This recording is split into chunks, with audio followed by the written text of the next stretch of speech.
Okay, Assalamualaikum. Hai, hari ni kita dah buat episod kedua untuk siri unboxing kita. Okay, ni barang dia. Isteri saya ada beli powerbank.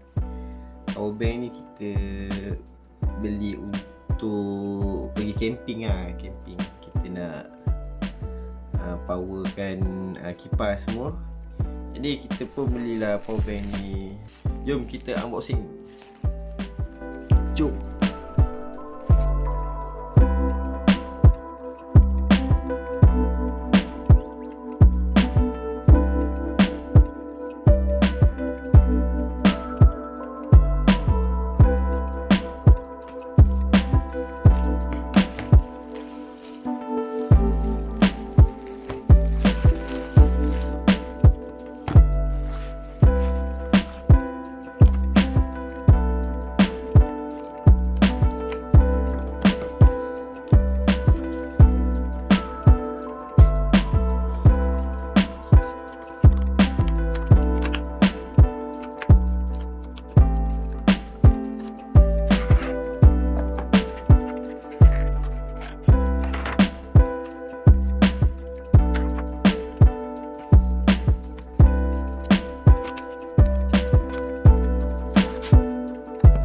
Jadi kita dah unboxing tadi powerbank nama Remax untuk 50,000 mAh.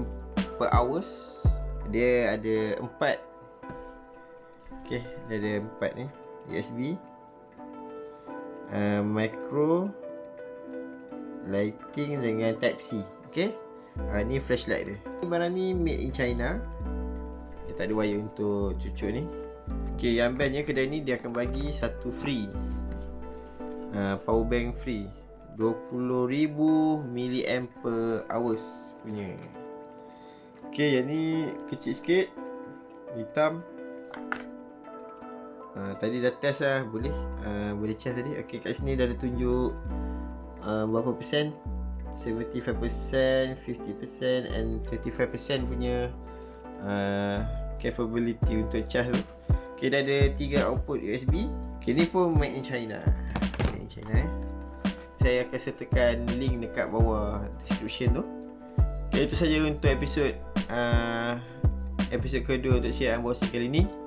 Jangan lupa subscribe my YouTube channel, like dan share video ni. Thank you for subscribe and see you next video.